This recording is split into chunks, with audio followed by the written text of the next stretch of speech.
તાપી માતાના જન્મદિવસ નિમિત્તે માંડવી પાલિકા દ્વારા ઉજવણી।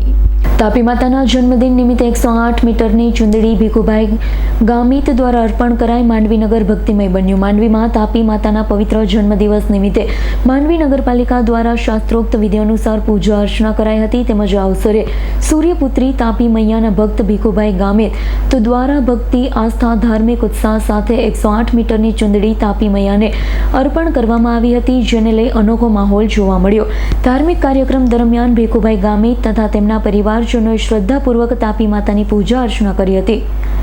મોટી સંખ્યામાં ઉપસ્થિત ભક્તોએ તાપી માતાજીના જયઘોષ સાથે ભક્તિભાવ વ્યક્ત કર્યો છે, જેના કારણે સમગ્ર માંડવી નગર ભક્તિમય બની ગયું હતું।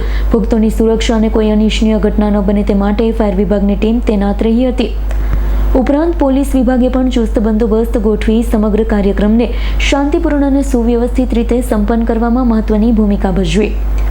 આ પ્રસંગે સ્વચ્છ જિલ્લા ભાજપ મહામંત્રી જગદીશભાઈ પારેખ, માંડવીનગર સંગઠન પ્રમુખ પ્રિતેશભાઈ રાવળ, નગરપાલિકા પ્રમુખ અમીષાબેન રાઠોડ, ઉપપ્રમુખ પ્રવીણસિંહ અટોદરિયા, કારોબારી અધ્યક્ષ સુનિલભાઈ રબારી, બાંધકામ સમિતિના ચેરમેન જયભાઈ રાઠોડ, અરેઠ તાલુકા પ્રભારી નટુભાઈ રબારી, પાલિકાના સદસ્ય, સંગઠનના હોદ્દેદાર, વડીલો તેમજ સનાતન ધર્મ સાથે જોડાયેલા વિવિધ સમાજ અને વિવિધ ધર્મના લોકો ઉપસ્થિત રહ્યા હતા।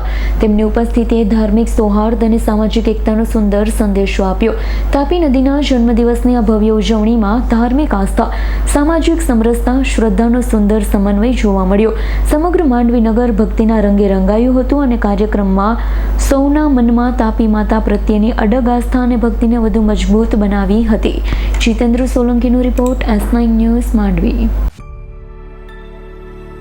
અમારી તમામ માહિતીથી અપડેટ રહેવા માટે જોડાયેલા રહો S9 ન્યૂઝ સાથે।